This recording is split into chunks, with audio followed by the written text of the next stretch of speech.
welcome. Hello. Thank you so much for downloading, listening, watching, however you're getting this information.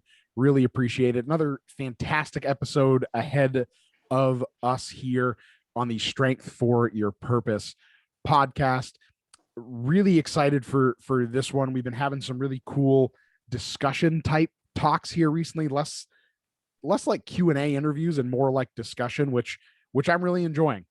Personally, I say this all the time to the people who I bring on the podcast, and I'm sure I've said it to both of these gentlemen who are joining me today, as they've both been on the podcast before. I feel like sometimes I'm doing this for selfish reasons because I just want to learn more about what that person's doing and just like to get that out to the people that are downloading, listening, watching, and all that good stuff. So hope you've been enjoying the podcast lately as much as I have. And today, as I've already said, we are bringing on a couple of recurring guests. I am pleased to be joined by Jason Gootman and Krause tonight. And we have some interesting things we sort of want to talk about that all spurred from a Facebook post last week. I believe that really got all of our minds sort of working and chatting together. And here we are to talk a little bit more about that. But before we get into that, let's have Jason and Chris, let's have you guys sort of introduce yourselves a little bit. I know people have heard you on the podcast before, but Jason, introduce yourself and tell people what you do and how you help people. Sure. Thanks for having me, Phil. I'm a Mayo Clinic certified wellness coach and national board certified wellness coach, as well as a certified nutritionist and certified exercise physiologist. And what I do with my combination of skills has a lot to do with what we're going to talk about today. Yeah. Could be summarized as helping people who know what to do to take better care of themselves, have good intentions to take better care of themselves, but still struggle to do so. So I very much work in that space and help people bridge that gap. And then along with that, I partner with medical professionals who are doing their very best to help their patients bridge that gap, don't necessarily have the time or the specific skill set to help them do so. Sure. I can, that's where I get called into the game to help solve that problem and help that person with behavior improvement and habit formation. Great. Yeah. And sometimes that can be a very big gap to bridge. So I applaud you for the work you're doing in that regard. So yeah, happy to have you. And thanks for coming back on again, Jason. Really appreciate that. And Chris Kraus from MedCOR Professionals. Chris, tell us who you are, what you do, and sure. And all that good stuff. Well, I'm an occupational therapist in addition to being a dad and husband on all those things in our personal lives. I'm also the director of business development for MedCOR Professionals. MedCOR is a family-owned local Maine durable medical equipment and rehab supply store. So we do lots of cool different things, non-narcotic pain management with things like TENS units. We do medical grade compression wear, post-mastectomy, mobility items, and a whole bunch more. And I also do, I do a fair amount from part of my past life in the rehab technology world. I do a fair amount of consulting too on the side for really kind of for all things rehab, because I've been at this OT and rehab game for just shy of 30 years now, which is terrifying to say. I won't tell you how old I am, Chris. Okay. Don't do that. So, I know how old you are. Awesome. Well, thank you both for joining me. This is going to be a real cool topic that I think all of our sort of areas of focus and experience are going to be able to hit from a multitude of angles here. And it's a hot topic amongst folks like us right now. And I think, and maybe it's just because of the people that I work with, and I think Jason and Chris, you'll agree with this as well, that maybe we're trying to attract this type of person. So maybe we see the tide turning more than other people might, because this is who these are the types of people we're trying to help. Well, we're trying to help everybody, but these types of people tend to be people that get in front of us more often. And so the idea we're going to talk about a little bit tonight is the idea of being more of an active and somewhat preventative participant in your health wellness in multiple areas versus being more of a passive one, which is what more of our medical model, our current medical industry favors a little bit, to no fault of our own, but we've dug ourselves a pretty big hole in that regard. So, Jason, you put up the original post and the information, and you framed it in a specific way. So why don't you kind of kick us off, like where your mind was with that, and that example that you brought up to sort of introduce this topic, because it's one that I've been hitting on myself for quite a while, since I really learned about it in school. So take it away. Yeah, really a pretty simple post. I was inspired by an article I read. I don't even remember the website it was from. And I think I only quoted one line from, I shared a link to the article, and I think I only quoted one line. And that line was, and I'm going to forget the exact figure, but it was something like 35 million medical appointments for insulin treatments in the last 3 or 4 years.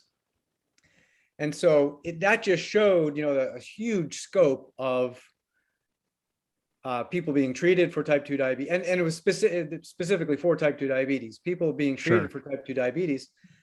And then I shared the second point of the post was the one that's, eminently obvious to all of us, but part of my work is to speak to people that are on the leading edge of sort of waking up. And I don't mean that in a judgmental way. I mean, waking up from the idea of more reactive intervention to the idea of more proactive prevention. Sure. And so the second half of the post was just, there's truckloads of scientific evidence that type 2 diabetes is reversible and preventable with a known set of lifestyle improvements. And so I think, what the reaction to it was the people that are already sort of with this new paradigm were sort of, cheerleading the post. And then interestingly, there were a solid handful of comments along the lines of the one Chris made, which are a common set of questions that come up when this idea comes up. So I think it's a good time to hand it over to Chris and say, Chris, share what the post provoked in you, and then I think that gets us off and running with the rest of this conversation. 100%. So yeah, you hit a resonant chord with your post, Jason, because it's something that has always been tumbling around in my head since my earliest days as a therapist, and even observing other therapists in the rehab space, in hospital settings, in long-term care settings, inpatient, everywhere, home care, every single place this dynamic exists of here we have people, information, science, distilled in a way for people to take in this information and recognize that it is a doable thing to change your lifestyle and change your habits. And it will, at least based on how society sees it, it'll certainly improve your physical health, and it could improve your psychological well-being. And so I asked this question in response to, geez, why doesn't everybody dive all over this? Why doesn't everybody, I see so many people that are very uncomfortable with either their condition, their weight, their activity level, what they can and can't do. They can't physically do the things they'd like to do. And so for me, it's always this, geez, what's stopping that person?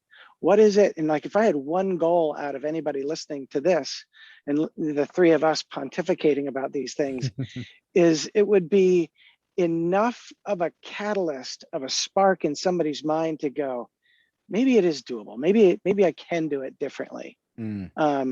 And they take even a slight step of action in that direction, where, back to a guy like Jason, who could really help with those incremental, small, easy to make changes that over time amount to a whole lot.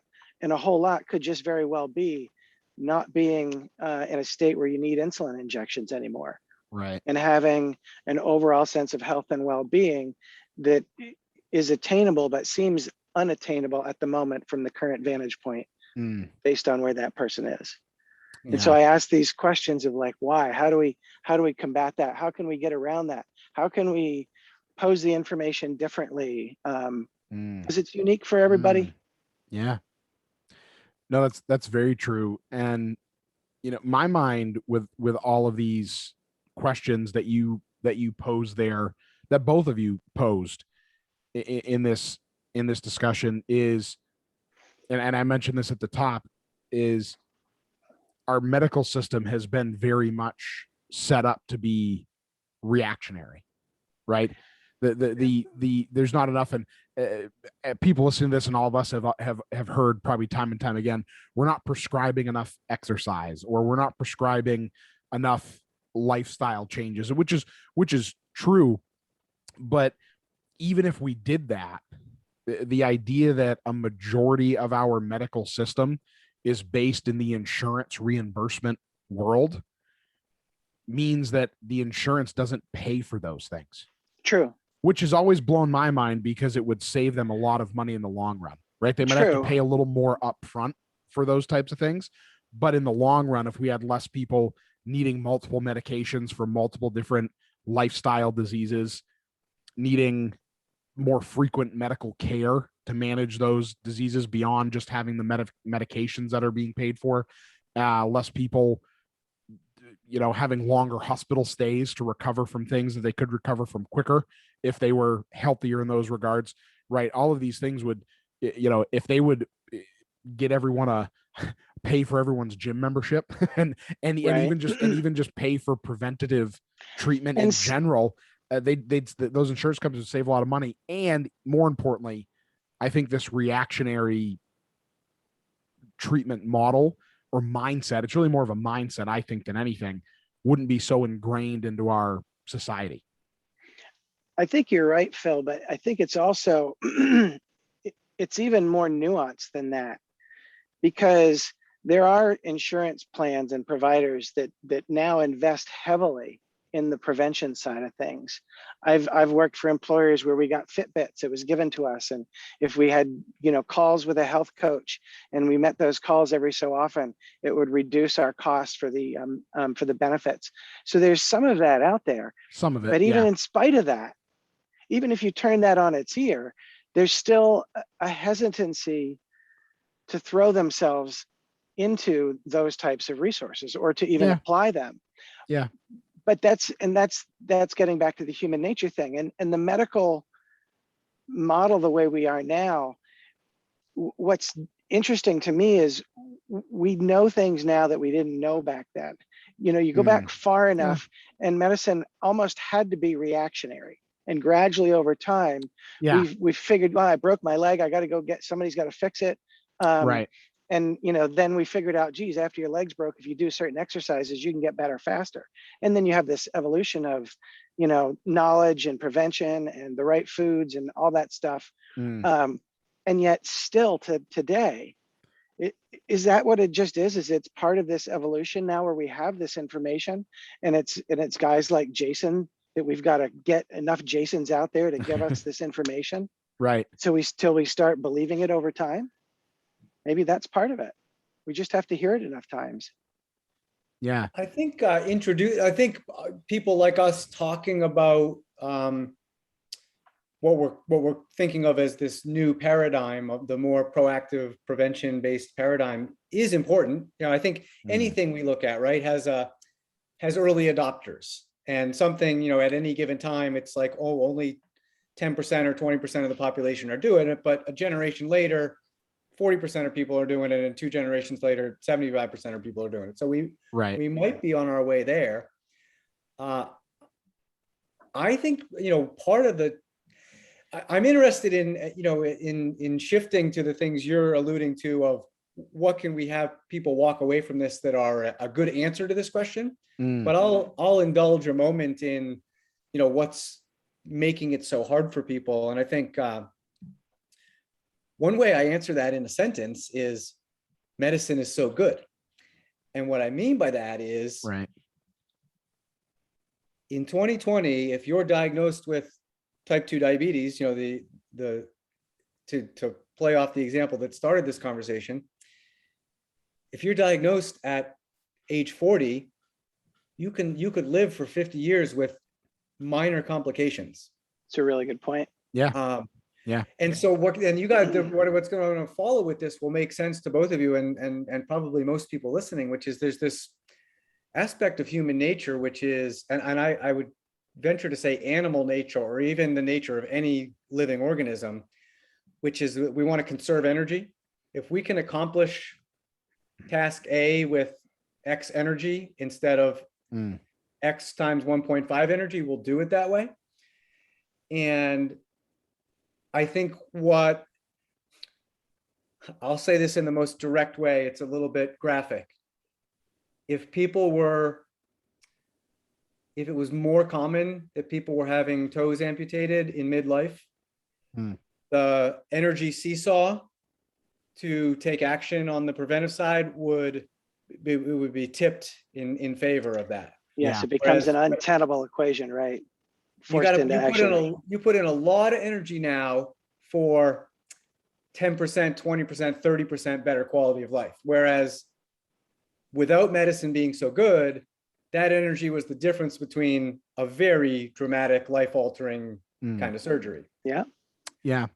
So I think that's part of the problem, is that medicine is so good at reactive interventions, be them medication, surgeries, or other, that although it's not an optimal quality of life, it's not what we would consider thriving. Sure. A lot of more disastrous suffering is prevented. And as you say that, another thing popped into my mind. I actually just talked about this with a client 2 days ago.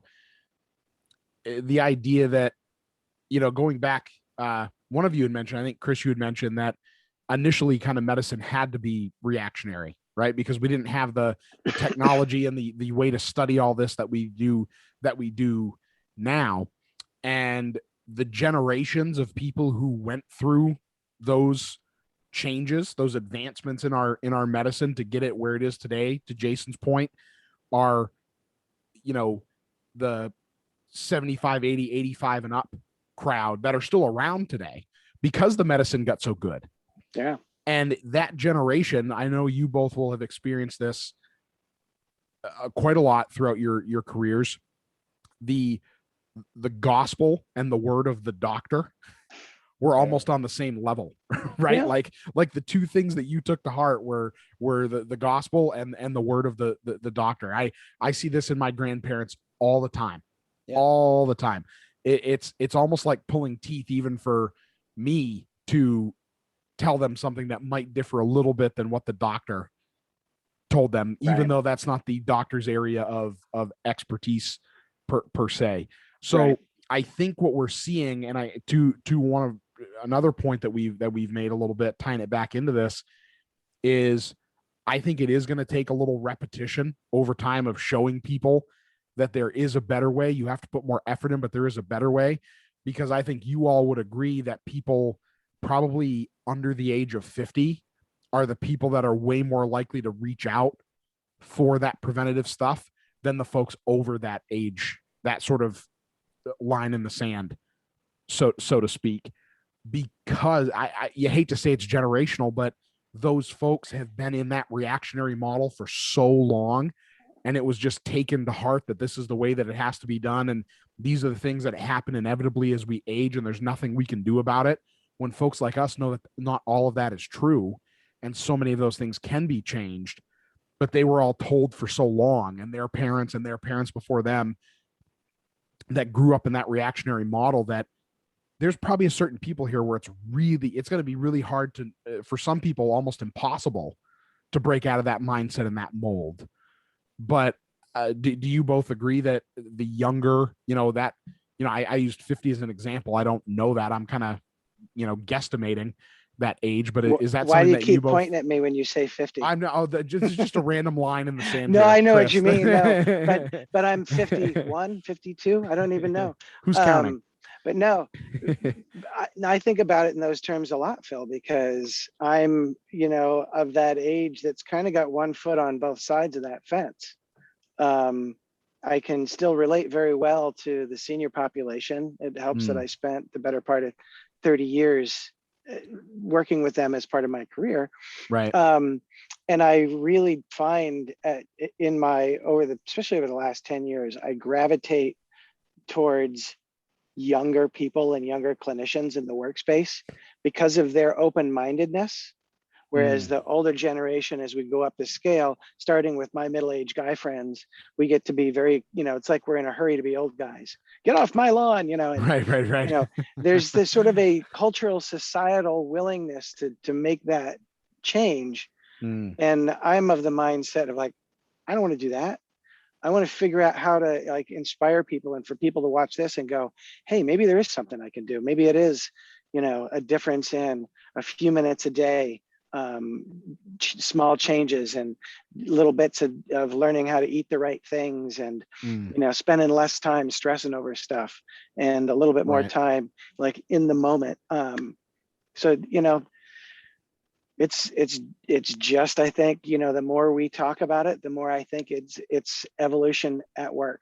Well, to that point, I definitely, again, want to like save, put a pin in. There's definitely something I want to bring into the conversation as soon as possible that I think will start to introduce some ideas I have anyway on a way to change this momentum. Yes, we'll definitely do that I think next. We have going for us is,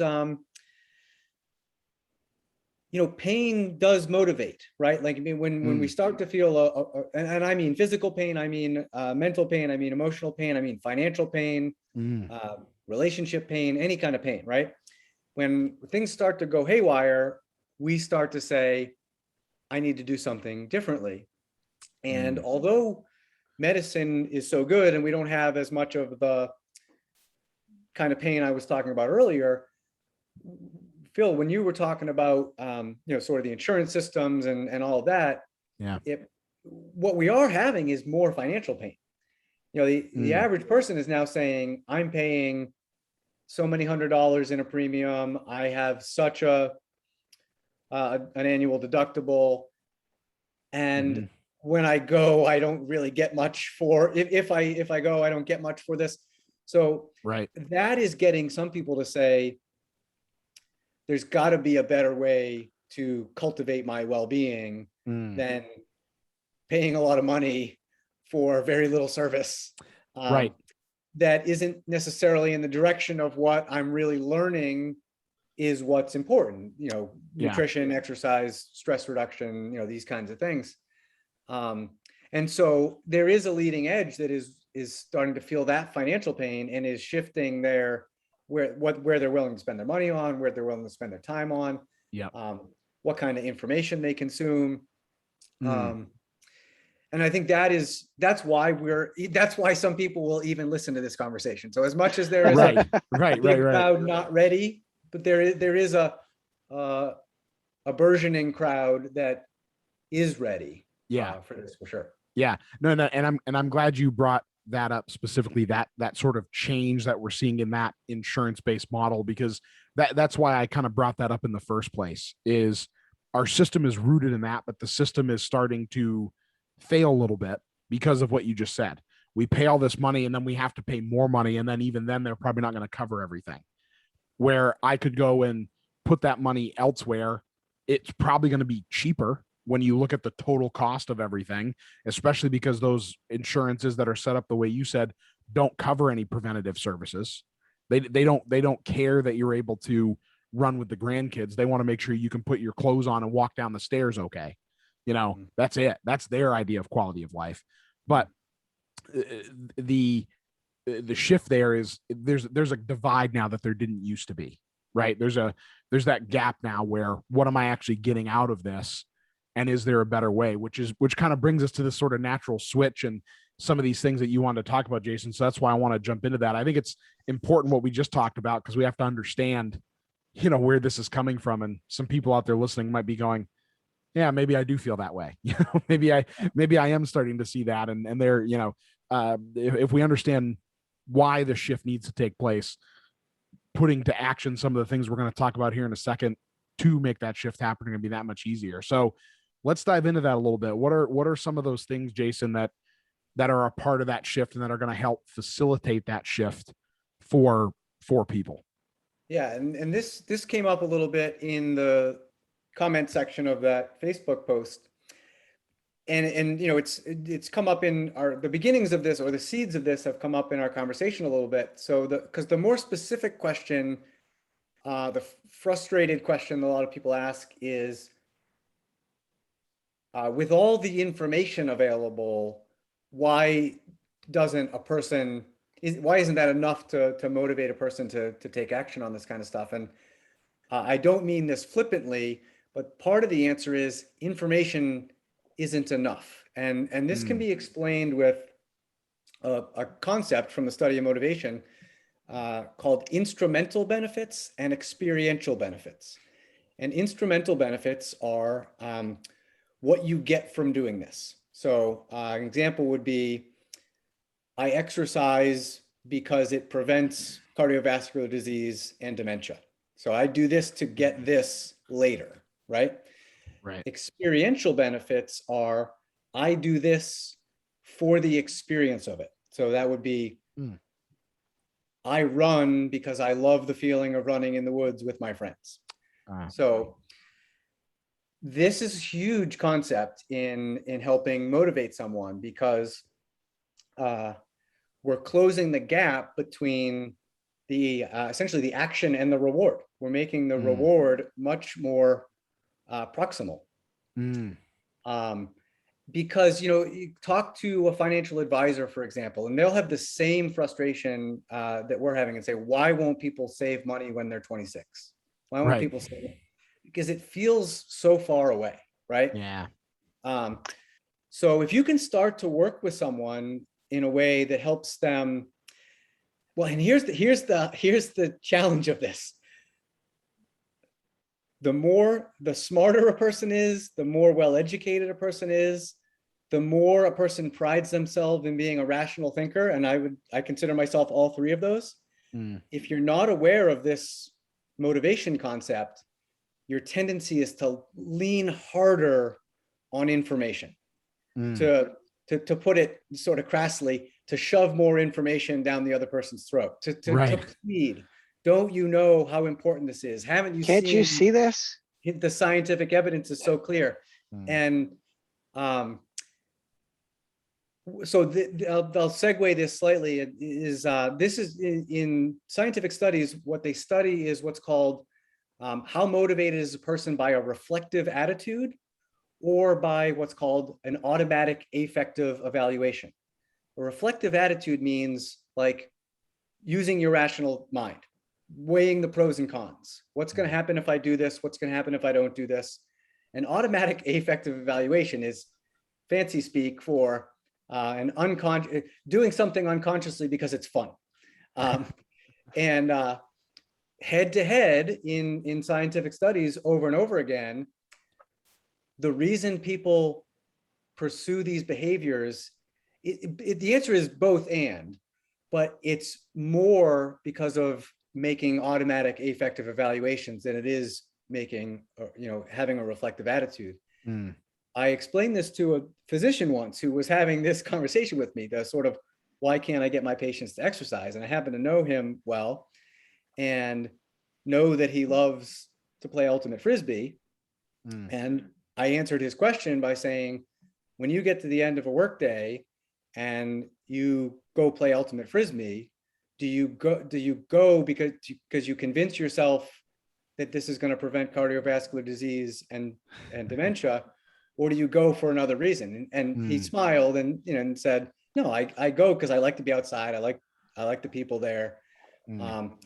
And that was my way of saying to him, try to help your patients find that more immediate, more experiential reason, in this case for exercising, but it could be applied to anything. So I know that was a lot, but to me, this is a tool in this challenging game that we have, and it's a skill, right? It's not just a will. Mm. So where a lot of people are playing with is, let's use information to see if we can summon enough willpower. But this is more skill power. You can help a person discover what is enjoyable to them, and thus find another source of motivation besides it's important. Sure. And Chris, I just want to hit on something real quick I want to ask you something specifically, Chris, because you and I have talked before about, and you've mentioned your experience working with that like older generation, right? Who didn't really grow up with the idea of exercise, right? Like that really wasn't a thing until almost your generation.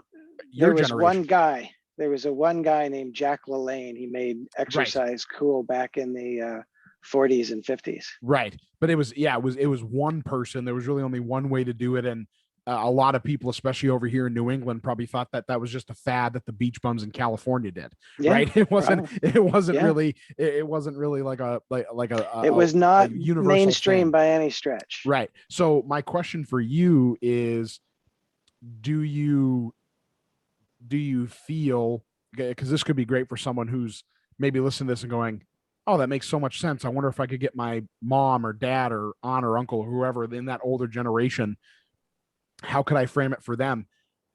Do you feel, Chris, that generation, what Jason was just talking about could work, finding those motivators that aren't just feeling better or not feeling tired? Like, is that something that's going to work across the whole lifespan? Because we know that people over that age of 60, 65, especially here in Maine, I've noticed it more in Maine than other places that I've interacted with people in that age group, is a bit of a harder flip, right?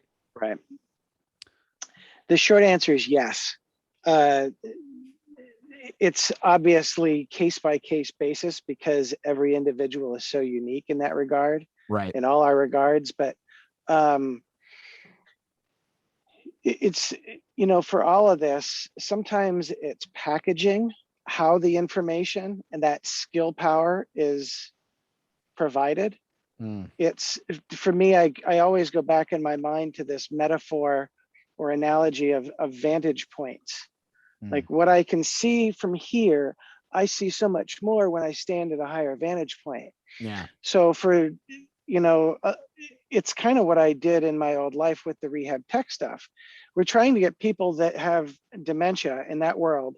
We were trying to figure out ways how to motivate somebody living with dementia to do physical or occupational therapy, speech therapy, because I can't say, move your arm like this. I can't just give a command because cognitively they don't have the capacity to take that and turn it into action. So I have to find a clever way to do it. And the way we did it was we took stimulus on a computer, games, puzzles, movies, music, pictures of the grandkids, whatever was resonant for that person. And we put them in front of them and we'd move it around. So we give them a meaningful target. It was a motivational tool of sorts. So that's just finding the right information vehicle. I couldn't even really give that person information. So when it comes to trying to get over this hump with grandma or grandpa, and whether it's, to stop smoking or to eat better, to exercise more, I have this conversation with my dad who's 74 all the time. He's super active. It's about just giving the right bits of information and keeping the information and the skill that goes with it as part of a diet, and coming at it from different vantage points. If it who delivers the message is so important. Look at what I'm using you for, Phil, in my personal life. My wife's a physical therapist and a pretty good one. I have my son going to Phil for physical therapy because he's going to listen to you more than he's going to listen to his mother. And you can push him in ways that she's not going to be able to get him to respond to because they have a different relationship. There's nothing wrong with it. It's not critical. It's not judgmental. It's a thing. Right. That relationship matters for sure. Yeah. And so, as you were talking, Jason, by the way, I've stolen skill power versus willpower from you. I want it, and I do give you credit most of the time. If it fits in the context, I always give you credit for it because it's such a resonant way to sort that dynamic out. And what I heard, going back to the issue of behaving in a way now that's going to have a positive impact on me in the future. And I wish I could remember who I heard this from, but I either read it or heard it in a podcast, but somebody said or shared the notion that we treat our future selves as if they're strangers. Mm. But we don't do that with other people in our lives. Right. We consider the future selves of those people that we love around us the same in the future tense as we do in the present tense, or at least I do. Mm. But when I'm thinking long term about, geez, I probably shouldn't have another fifth or sixth donut, 11 o'clock at night, Chris is really going to hate 4 p.m, Chris, for piling in a couple of donuts because my stomach's going to be a mess. Right. So we do that to ourselves differently than we do it to others. But once I heard that, like that notion of, okay, yeah, if I don't want to treat my future self like a stranger. I really theoretically, this is silly to say out loud, I should probably love myself as much, if not more, than I do everybody around me if I want to spend as much time with them for as long as possible, right? Right. So why not invest all of this energy in future Chris? Mm. And I was younger when I heard that, and it did help significantly with me shifting out of drinking more than I should have been doing, not exercising as much as I should have, eating, and I genuinely feel better from it. Yeah. But it's always fascinating going back to how can you help more people see that same clarity at a time, and they've got to be at a time and a place where they're open to it as well. Not just how it's delivered. Right. That's incredibly key. But yeah, no, I love that. The thing that my mind keeps going back to as we talk about this portion of this discussion here is the fact that whether you're 20 or whether you're 80, the fact that you really truly need someone else to help you find these things is fascinating to me, because we all know ourselves better than anyone else is going to know ourselves. But even if we realize, like you said, Chris, I know that 4 o'clock me shouldn't have another donut, right, for a multitude of reasons. But it takes working with someone like Jason to figure out, why am I deciding, why am I having the 4 o'clock donut in the first place, and how can I make that change? Because it's different, right? We are really hard on ourselves, yet we don't give ourselves enough slack in the right areas and give ourselves too much slack in other areas. And to self-police that is so incredibly hard. So that's kind of the next step in this, right? Is sort of the guidance to help get you to that point.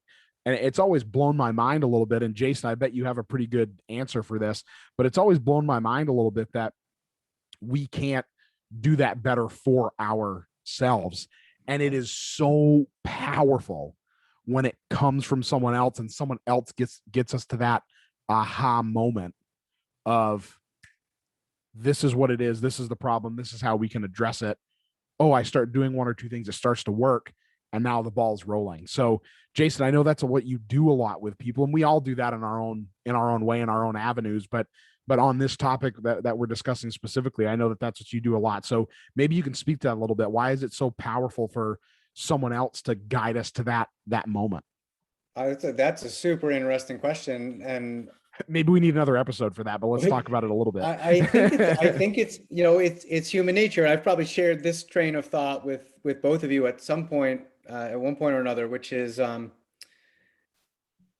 way I think. Let me see if I can remember a great way to say this. So we don't have claws, we don't have fur, we don't have night vision like other animals do. Like, we're physically, compared to other animals, relatively feeble.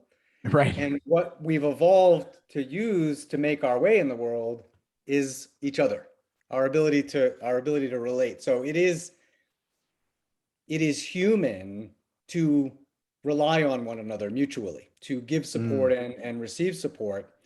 And in contrast to that, it's kind of a part of our culture to do things by ourselves. and even that you should be able to do things by yourselves, or that it's weak to not be able to do things by yourself. So I think it's something about that basic human nature that when you put people together, and that can be a professional relationship or a personal one, that a person is more than they are by themselves. You know, that whole like 1 + 1 is equal to 5 or 10 or 50 or something like that. And I do think that this plays out in wellness coaching all the time, because I could, I mean, a really good example of this is, there are excellent, well-written books on behavior change and habit formation. So someone can read that book in a couple weeks and do their best to apply the information in that book, and they'll have some more success than they would without what they received from that book. I guess I'm making up a scientific study in my mind. Another one would be someone reads that book and then has a friend try to implement it.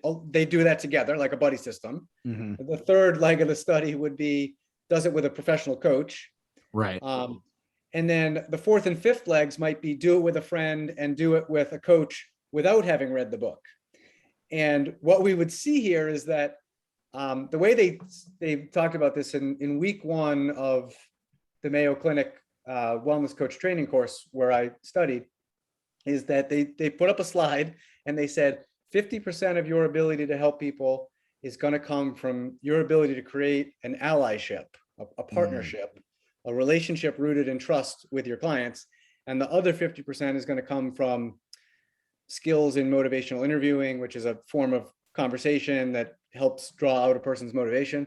Right. But that speaks to what you guys are talking about, that 50% of the magic happens simply because a person is in a relationship with someone they trust, who's there to have unconditional positive regard for them, and there to reflect what's really going on. And where that plays out in the real world is often helping a person notice where they're succeeding. Because catching ourselves succeeding is motivating. Left to our own devices, I think most people would say they dwell more in the one time they fell down than the 10 times they succeeded. And that's one thing that I think an outsider almost knows better about us than we know about ourselves. Yeah. That guidance and support, I think, is huge in this shift that we're trying to get out there to people. It's important. It's probably one of the most important things to make that change, is finding someone that you align with that's gonna help you in that partnership to make that shift happen, for sure. Well, one way this plays out often in conversations with a client once they're a couple months in, is they'll wonder rhetorically, why didn't I do this? Why couldn't I do this by myself? Why didn't I do this sooner? Why couldn't I have done this by myself? And then they'll answer it themselves, and they won't quite understand the deep underpinnings, but they'll say, well, obviously I just couldn't do it by myself. And at this point, they kind of accept that. They're like, I guess I couldn't do this all by myself. And it's working doing it with some help. So I don't need to figure that out. I'm just glad it's finally working. Right. Sure. Well, that's really part of the battle is, you went going back to your question, Phil, about how to get somebody of the older generation. It's got to start with the opening engagement and trying to instill that belief that change is possible. Right. Like, it's doable. We've got new information now, Grandpa, and this is what it means to you. And with a little bit of help, or, you and your buddies doing these things together, you'll all get the benefit of it. It's right. Putting those individual pieces, all those different facets together.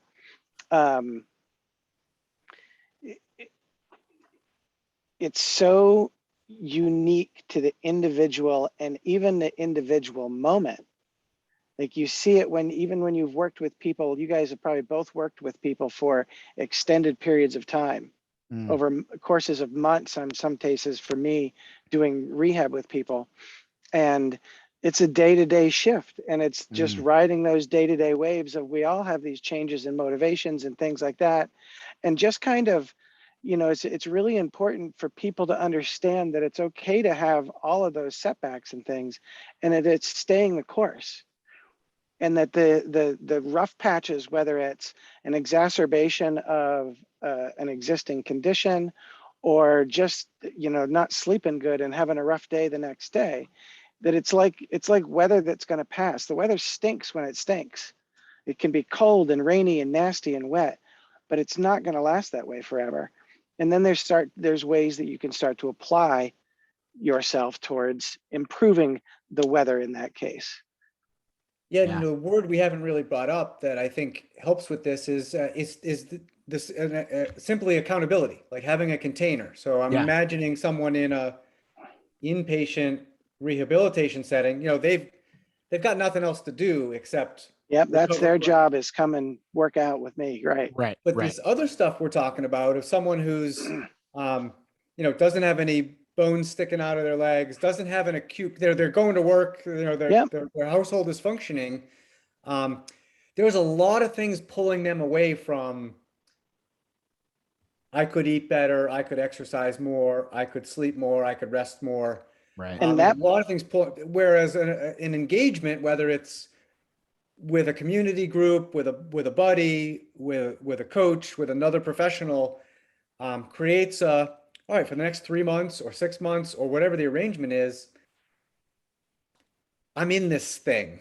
And simply staying in it for a long enough period of time helps to weather those ups and downs and start to form some habits. Right. You brought up a really, really important point, Jason.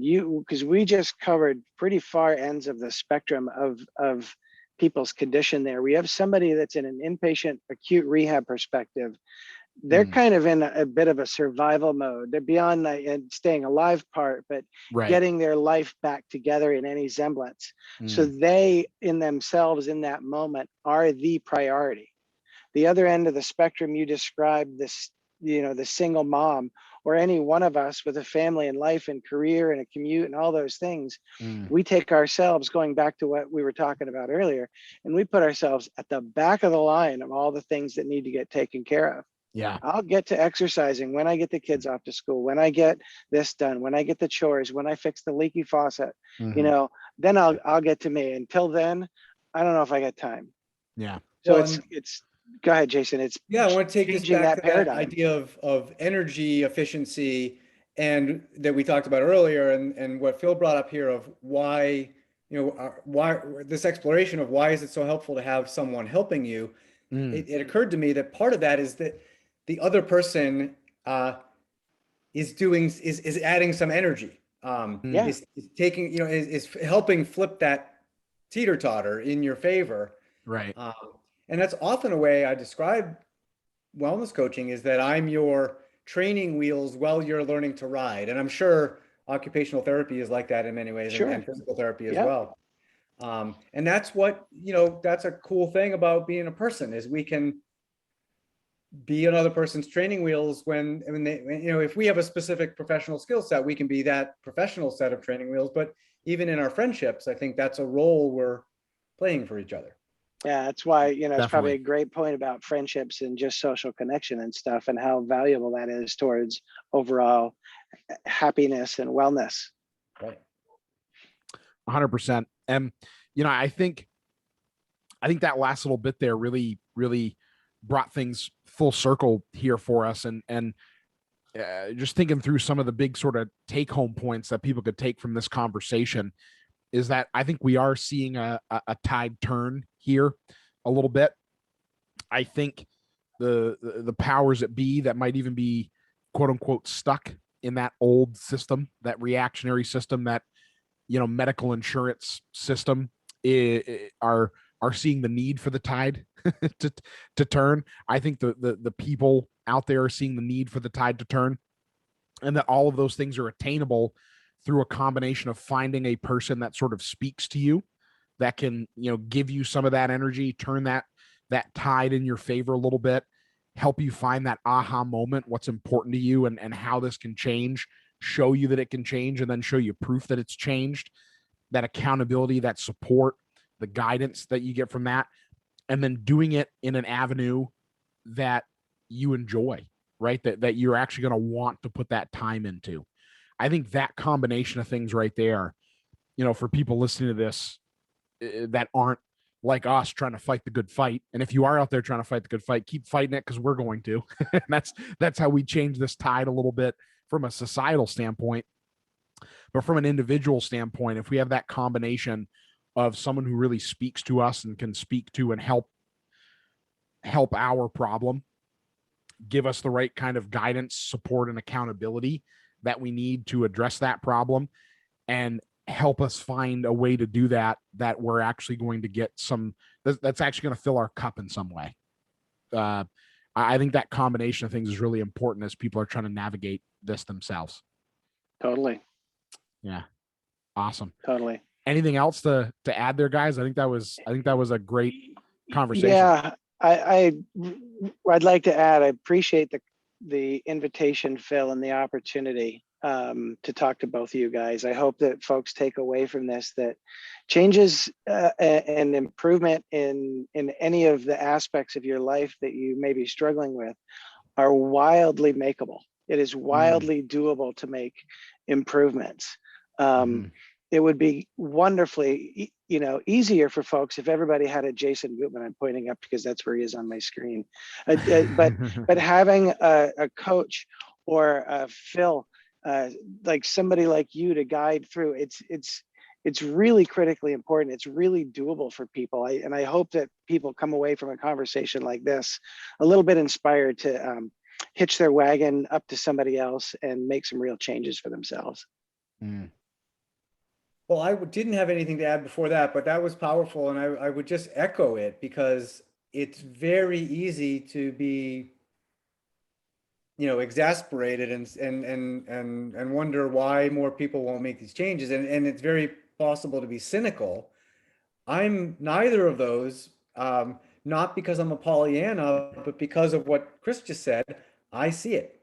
I see what people would consider regular people. And what I mean by that are not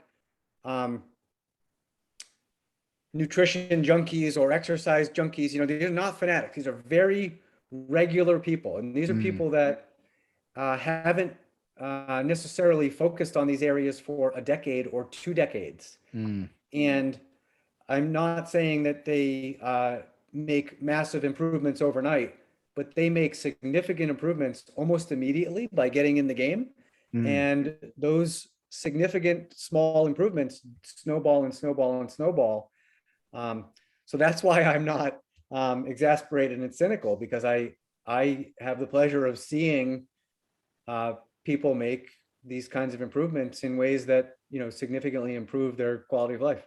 I get to see that every week. And so right. That's pretty cool. Right. Yeah. It is really cool to see the smallest little thing and doing all of the right small things at the same time, and how powerful that can be. One of my favorite analogies is, how do you eat an elephant? One bite at a time. One bite at a right? time. You can't swallow the thing whole. You just gotta take it in bits, and those bits add up over time. So fantastic, gentlemen. Thank you both so much for coming on. This is a really awesome conversation. You guys, love it. Love doing things like this. And I hope you all out there listening, watching, got as much value out of this as I know I did. If you did find value in this, please be a friend and tell a friend. Share this with someone that you know and care about that could use this information. If you're out there fighting the good fight like we all are, please keep fighting it and keep helping those people make those small changes that can impact their mental, emotional, and physical strength in the best way possible, so that they can fill their true purpose in life, like the three of us are trying to do on a daily basis. So thank you all for watching, listening. Please subscribe, rate, and review, all that good stuff, so you always know when new episodes are dropping. This is probably not the last time the three of us will be on here, because I had so much fun doing this that we're going to have to do it again. So be looking out for that email, guys, because I'll be sending it for sure. Anytime, guys. Have a good evening. Yes. Thanks, guys. You too, Chris. Thank you, Jason. Everyone out there, have a great one. Make it a great week. We'll see you back here next time on the Strength for Your Purpose podcast.